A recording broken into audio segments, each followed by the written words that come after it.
So Madras high court ரெக்யூர்மெண்ட்டுக்கு எல்லோரும் ப்ராப்பராக apply பண்ணி முடிச்சிருப்பீங்க. செலான் பேமெண்ட்டும் ஸோ 29 வந்து அப்லோட் பண்ணுறதுக்கு லாஸ்ட் டேட்டு. சரிங்களா? இது வரைக்கும் செலான் பேமெண்ட் பண்ணாதவங்க ஸோ இன்றைக்கி வந்து கடைசி தேதி, இன்றைக்கி பண்ணி முடிச்சிருக்கேன். ஓகே, அடுத்தது வந்து பார்த்திங்கன்னா நிறைய பேரோட கொஷின்ஸ் வந்து டேட் எக்ஸ்டெண்ட் பண்ணுவாங்களா அப்படின்னு கேட்குறீங்க. டேட் வந்து எக்ஸ்டெண்ட் பண்ண மாட்டேன் அப்படின்னு ஃபோன் பண்ணி கேட்டதுக்கு சொல்லிட்டாங்க. சரிங்களா? ஸோ அப்ளை பண்ணாதவங்க அடுத்த எக்ஸாமுக்கு என்னவோ அதுக்கு தயாராகிறது நல்லது. ஓகே, அப்ளை பண்ணவங்க அடுத்து நம்ம என்ன பண்ணணும் அப்படின்னு நேற்று காணொலியில் பார்த்துருந்தோம். அதுக்கு அடுத்தமாக ஸோ நீங்கள் படிக்க ஆரம்பிக்கிறோம். ஸோ ஏதாவது ஒரு டார்கெட் இல்லாமல் நம்ம படிக்க ஆரம்பிக்கிறது. அப்போ டார்கெட் என்னன்னா எப்போ எக்ஸாமு அப்படிங்கிற கேள்வி வரும். யாருக்கு எந்தெந்த அடிப்படையில் எக்ஸாம் வைப்பாங்க அப்படிங்கிற கேள்வி இருக்கும். ஸோ நிறைய ஆஸ்பிரண்ட்ஸ் வந்து பார்த்திங்கன்னா ஒரு 8ஆம் வகுப்பு 10ஆம் வகுப்பு 12ஆம் வகுப்பு படித்தவங்க ஸோ எக்ஸாம் இப்போ தான் நான் அட்டன் பண்ண போகிறவங்க. ஸோ அவங்களுக்காக தான் இந்த காணொலி. எக்ஸாம் வந்து எப்படி நடைபெறும், எந்தெந்த தேதிகள் நடைபெறும், ஒரே நாளில் வருமா, எப்படி வந்து எக்ஸாம் சென்டர் அலோகேஷன் பண்ணுவாங்க அப்படிங்கிறத இன்றைய காணொலி வாயிலாக நம்ம டீட்டெயிலாக தெரிஞ்சுக்கொள்ள போகிறோம். சரிங்களா? அதனால் நீங்கள் முதல் தடவை நம்ம சேனலை பார்க்குறீங்க அப்படின்னா மறக்காமல் சப்ஸ்கிரைப் பண்ணிட்டு பெல் பட்டனை கிளிக் பண்ணிட்டு அப்படியே கண்டினியூ பண்ணு. ஓகே, இப்போ வந்து இந்த மாவட்ட நீதித்துறை வேலைவாய்ப்பு, ஹைகோர்ட் கிடையாது, மாவட்ட நீதித்துறை வேலைவாய்ப்பு வந்து பார்த்திங்கன்னா மாவட்ட வாரியாக தான் அனௌன்ஸ்மெண்ட் பண்ணியிருந்தாங்க. சரிங்களா? அப்போ எக்ஸாம் சென்டர் மேக்ஸிமம் உங்கள் மாவட்டத்திலேயே எக்ஸாம் சென்டர் வந்து இருக்கிறதுக்கு 100% வாய்ப்பு இருக்குது. ஓகேங்களா? எக்ஸாம் சென்டர் நீங்கள் எழுத போகிறது வந்து உங்கள் மாவட்ட தலைநகர்லையோ உங்கள் மாவட்டத்துக்குள்ளேயே தான் மேக்ஸிமம் இருக்க வாய்ப்பு இருக்குது. இது ஒன்று. அப்புறம் வந்து இவங்க நோட்டிஃபிகேஷன் வந்து 4 நிலையில் கொடுத்துருந்தாங்க. சரிங்களா? 4 நிலையில் அது என்னென்ன அப்படிங்கிறத நான் சொல்லிடுறேன். அது ரீடர், எக்ஸாமினர், சீனியர் ஃபெலிப், ஜூனியர் ஃபெலிப், இதுலேயே ஜெராக்ஸ் ஆப்ரேட்டர், ப்ராசஸ் ரைட்டர்னு இது வந்து 10வது தரம். சரிங்களா? இது வந்து குவாலிஃபிகேஷன் 10th. இதுக்கு மட்டும் சரிங்களா எப்படின்னா தமிழுக்கு மட்டும் 50 மதிப்பெண். சரிங்களா? தமிழுக்கு 50 மதிப்பெண், பொது அறிவுக்கு 120, மொத்தம் வந்து 120 ப்ளஸ் வந்து 30 வந்து பார்த்தீங்கன்னா இன்டர்வியூ. சரிங்களா? மொத்தம் வந்து 200 மதிப்பெண். ஸோ இது 10th லெவல் எக்ஸாம். சரிங்களா? இது 10th லெவல் எக்ஸாம். தமிழ் வந்து 6 to 10 வந்து இது படிக்கணும், ஸ்கூல் புக். சரிங்களா? நம்ம ஸ்டடி பெட்டில் இருக்கிற எங்களை யூட்டிலைஸ் பண்ணிக்கலாம். மற்றபடி ஜிஎஸ் வந்து என்ன கொடுத்துருக்காங்க அப்படின்னா உங்களுக்கு வந்து அது நடப்பு நிகழ்வுகள், கணிதம், அது மேக்ஸு, அப்புறம் வந்து வரலாறு, இந்திய தேசிய இயக்கங்கள், இந்திய அரசியலமைப்பு, அறிவியல், அப்புறம் வந்து பார்த்திங்கன்னா கரண்ட் அஃபேர்ஸ். ஸோ இதெல்லாம் சேர்த்து இந்த 120 மார்க் கொடுத்துருக்காங்க. ஓகேங்களா? ஸோ இது 2 மார்க்கையும் அவங்க வந்து ரேங்க் லிஸ்ட்டு கன்சிடர் பண்ணி 1:3 1:5 அடிப்படையில் வந்து இன்டர்வியூ அனுப்புவாங்க. ஓகேவா? இது ஒரு நாள் ஒரு தேதியில் எக்ஸாம் நடக்கும். இந்த எக்ஸாம் சனிக்கிழமை நடந்துச்சுன்னா ஆஃபீஸ் அசிஸ்டன்ட் ஞாயிற்றுக்கிழமை நடக்கும். இது வந்து அடுத்த வாரம் நடக்கும். சரிங்களா? இது வந்து பார்த்தீங்கன்னா அதுக்கு அடுத்த நாள் இருக்கும். சரிங்களா? அப்போ வந்து பார்த்தீங்கன்னா ஒவ்வொரு கேட்டகரி, சரிங்களா, ஆஃபீஸ் அசிஸ்டன்ட், காப்பி அசிஸ்டன்ட் ஒரு நோட்டிஃபிகேஷன் ஒரு கேட்டகரின்னு சொல்லலாம். சரிங்களா? இதுக்கு தனியாக நீங்கள் அப்ளை பண்ணிப்பீங்க. வாட்ச்மேன், நைட்டு வாட்ச்மேன், மசால்ச்சி, வாட்ச்மேன் அண்ட் மசால்ச்சி, அது துப்புரவு பணியாளர், அது கிளீன்லெஸ் ஒர்க்கர், இவங்களுக்கு தனியாக இந்த இந்த எல்லாம் அப்ளை பண்ண தனியாக ஒரு நாள் நடக்கும். சரிங்களா? அப்புறம் டிரைவருக்கு தனியாக நடக்கும். சரிங்களா? 4 வெவ்வேறு நாட்களில் தேர்வு நடைபெறும். சரிங்களா? எல்லாத்துக்கும் மொத்தமாக வந்து இவங்க தேர்வு வைக்க மாட்டாங்க. அதாவது டிரைவருக்கு ஒரு நாள் நடக்கும், வாட்ச்மேன், நைட்டு வாட்ச்மேன், மசால்ச்சி, வாட்ச்மேன் அண்ட் மசால்ச்சி, கிளீனினஸ் ஒர்க்கர், அது தூய்மை பணியாளர், இவங்களுக்கு ஒரு நாளும், ஆஃபீஸ் அசிஸ்டன்ட், காப்பி அசிஸ்டன்ட் ஒரு நாளும் 10ஆம் தரத்தில் இருந்தாங்க. இந்த office assistant, copy assistant, watchman, night watchman, மசால்ச்சிக்கு சிலபஸ் வந்து சேம் தாங்க. என்னன்னா தமிழில் வந்து 6 to 8 படிக்கணும். இந்த அலுவலக உதவியாளர், வாட்ச்மேன், மசால்ச்சி, தூய்மை பணியாளர் போன்ற பணிகளுக்கு வந்து தமிழில் 50 மதிப்பெண், 6 to 8 தமிழ் படிக்கணும். ஓகேவா?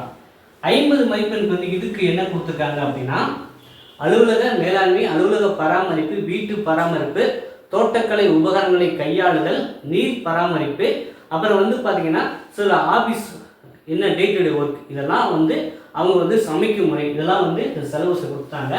அலுவலக உதவியாளர், office assistant, copy assistant, watchman, மசால்ச்சிக்கும் சேம் சிலபஸ் தான். இந்த ஜிஎஸ் வந்து சேமாக தான் இருக்கும். சரிங்களா? இதுக்கு படிக்கிற வேலைங்க, இதுக்கு படிக்கிற வேலை.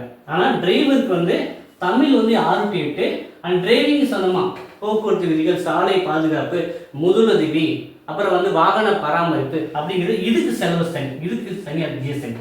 அப்போ இதுக்கு வந்து ஒரு தனியாக நீங்கள் படிக்கணும், அது எல்லாத்துக்கும் அப்ளை பண்ணுவாங்க. காப்பி சிஸ்டம் ஆஃபீஸருக்கு ஒரு ஜிஎஸ் இருக்குது, அப்புறம் டிரைவருக்கு தனியாக ஜிஎஸ் இருக்குது. சரிங்களா? டிரைவருக்கு வந்து பார்த்தீங்கன்னா 50 மதிப்பெண் தமிழும் 50 மதிப்பெண் டிரைவிங் சம்மந்தமாக இருக்கும். அப்புறம் இன்டர்வியூ வந்து அது ப்ராக்டிக்கல் 70 மதிப்பெண் ப்ளஸ் இன்டர்வியூ 30 மதிப்பெண், மொத்தம் வந்து இதுக்கு 200 தான். நீங்கள் அந்த அலுவலக உதவியாளர், காப்பி அசிஸ்டன்ட், வாட்ச்மேன், மசாஜிக்கு 50 மதிப்பெண் வந்து தமிழும் 50 மதிப்பெண் வந்து பொது அறிவு, 70 மதிப்பெண் வந்து ப்ராக்டிக்கல் இருக்கும். சரிங்களா? ஆஃபீஸ் அசிஸ்டன்ட் 70 மதிப்பெண் ப்ராக்டிக்கல், 30 மதிப்பெண் வந்து இன்டர்வியூ இருக்கும். அவங்க மொத்தம் 200க்கு தான் பார்ப்பாங்க. 200க்கு நீங்கள் எவ்வளோ எடுக்கிறீங்க அப்படிங்கிற அடிப்படையில் தான் உங்களுக்கு பணி வாய்ப்பு கொடுக்கப்படும். சரிங்களா? நமக்கு இப்போ என்ன தெரிஞ்சு போச்சுன்னா 4 கேட்டகரி கொடுத்துருக்காங்க. ஒரு சில ஊருக்கு வந்து இந்த 10ஆம் லெவல்லே கொடுத்துருக்க மாட்டாங்க, ஏன்னா அந்த ஊரில் அந்த மாவட்டத்தில் இல்லை. ஒரு சில ஊருக்கு வந்து டிரைவர் வேக்கன்சியே கொடுத்துருக்க மாட்டாங்க. ஸோ அதனால் எனக்கு 4மே இல்லை. இப்போ சென்னை, மதுரை, சேலம் போன்ற இதுக்கெல்லாம் வந்து எல்லா கேட்டகரியுமே கொடுத்துருப்பாங்க. ஒரு சில மாவட்டங்கள் இருந்திருக்காது. ஓகேவா? சரி, நமக்கு வந்து என்ன மதிப்பெண் இதுக்கு வந்து பார்த்தீங்கன்னா ஓஎம்ஆர் சீட்டு மூலமாக தான் வந்து எக்ஸாம் நடத்துவாங்க. சரிங்களா? அது ஷேர் பண்ணுற மாதிரி இருக்கும். அது வந்து எப்படி ஷேர் பண்ணுறது, ஓஎம்ஆர் சீட் எப்படி இருக்கும் அப்படிங்கிறத புதுசாக பார்க்குறதுக்கு அது தனியாக நம்ம கிளாஸஸ் பண்ணுவோம். ஓகேங்களா? சரிங்க, இப்போ தேர்வு வந்து எப்போ இருக்கும், நான் அதுக்கு தகுந்த மாதிரி ஒரு பிளான் பண்ணணுங்க அப்படின்னு நிறைய பேர் கேட்பீங்க. தேர்வு வந்து பார்த்தீங்கன்னா ஜூனில் இருக்க வாய்ப்பு இல்லை. ஸோ நம்ம மே 27, 29 வரைக்கும் கொடுத்தோம்னா ஜூனில் இருக்க வாய்ப்பு கம்மி அப்படின்னு ஏன் சொல்கிறேன் அப்படின்னா, இப்போ வந்து அப்ளிகேஷனில் நிறைய இஷ்யூஸ் வந்தது. சரிங்களா? நிறைய இஷ்யூஸ் வந்தது. ஃபோட்டோ அப்லோடில் வந்து ஒரு சிலருக்கு சரியாக தெரியல, ஒரு இதுக்கு வருது ஒரு இதுக்கு வரல அப்படின்லாம் சொல்லியிருந்தாங்க.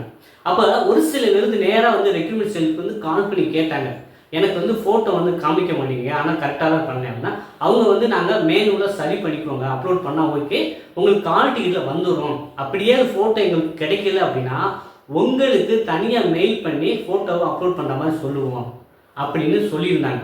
சரிங்களா? ஸோ அதனால இந்த அப்ளிகேஷன் வந்து சரி பார்ப்பாங்கல்ல, அதுக்கு குறைஞ்சபட்சம் ஒரு மாதம்னாச்சும் ஒரு 15 நாள் எடுத்துவாங்க. ஏன்னா எல்லா அப்ளிகேஷனும் கரெக்டாக இருக்கா, எந்தெந்த அப்ளிகேஷன்லாம் சரியாக இருக்குது, இப்போ சாஃப்ட்வேர் ப்ராப்ளம்னா அவங்களே மெயில் பண்ணி உங்கள்கிட்ட கேட்டுக்குவாங்க. இல்லை நீங்கள் தவறு பண்ணிங்கன்னா அது வந்து ரிஜெக்ட் பண்ணுறதுக்கு வாய்ப்பு இருக்குது. சரிங்களா? சரியான டாக்குமெண்ட் அப்லோட் பண்ணல, வேறு ஏதாவது தவறு பண்ணியிருந்தேன்னா அவங்க ரிஜெக்ட் பண்ண வாய்ப்பு இருக்குது. இல்லை நீங்கள் கரெக்டாக பண்ணியிருக்கீங்க, அவங்க சாஃப்ட்வேரில் பிரச்சனைனா அதுக்கு வந்து அவங்களே சொல்யூஷன் சொல்லுவாங்க. ஸோ இந்த ப்ராசஸ் எல்லாம் குறைஞ்சது 1 மந்த் நடக்குங்க. அப்போ ஜூன் மாதம் வரைக்கும் நமக்கு எக்ஸாம் வர்றதுக்கு கம்மி தான்.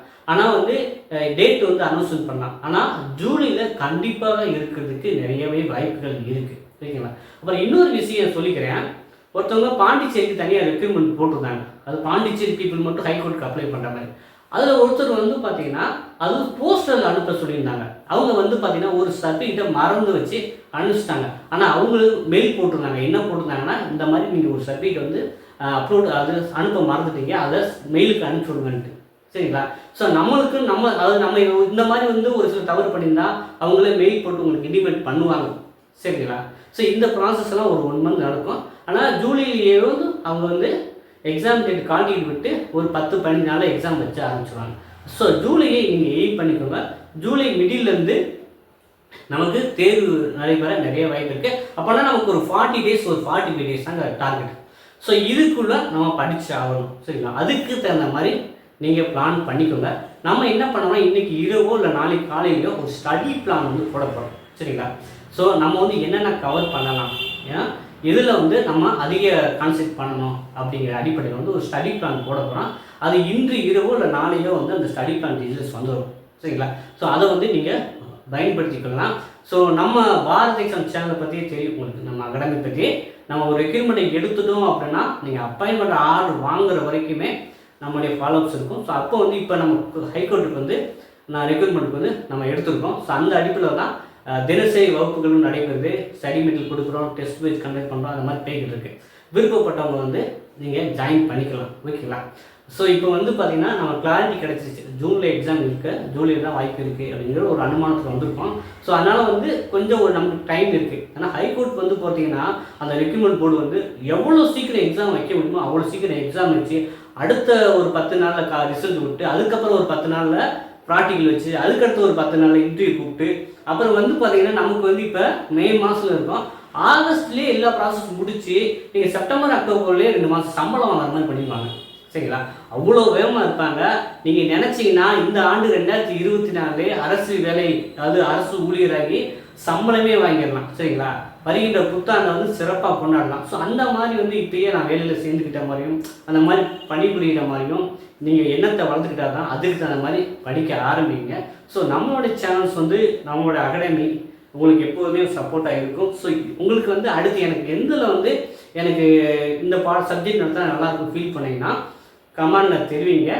சரிங்களா? நம்ம வந்து இன்னும் 2 நாட்கள் வந்து அலுவலக உதவியாளர், காப்பீர் அசிஸ்டன்ட், வாட்ச்மேன், மசால்ஸுக்கு வந்து சிறப்பாக வந்து கிளாஸ் நடத்த போகிறோம். சரிங்களா? ஏன்னா யாருமே வந்து நம்ம மெட்டீரியல் வந்து கிடைக்கல, நம்ம மட்டும் மெட்டீரியல் வந்து ப்ரொவைட் பண்ணிக்கிறோம். அது வீட்டு பராமரிப்பு, சமையல் செய்யும் முறைகள், அலுவலக மேலாண்மை, நீர் பாதுகாப்பு, தோட்டக்கலை உபகரணங்களை கையாளுதல். ஸோ இதெல்லாம் வந்து நான் சொல்லலை, அவங்க சிலபஸாக வச்சுருக்காங்க. எதுக்கு? Office assistant, copy assistant, watchman, மசால்ஸுக்கு. ஸோ இதுதான் அவங்க சிலபஸை வச்சுருக்காங்க. சரிங்களா? ஸோ இது கூட நிறைய பேர் டிஎன்பிஎஸ்சி படித்தவங்க இருக்கும். ஸோ இதுக்கு வந்து நம்ம ஸ்பெசிஃபிக்காக வச்சுருக்கோம். அதே போல் டிரைவருக்கு சொல்லவே வேண்டாம், நம்ம வந்து பக்காவான மெட்ரிக் வந்து டிரைவருக்கும் வச்சுருக்கோம். சரி, வேணுங்கிறத நீங்கள் பயன்படுத்தி கொள்ளலாம். ஸோ நம்மளுடைய கைடன்ஸுமே உங்களுக்கு தொடர்ச்சியாக இருக்கத்தான் போகுது.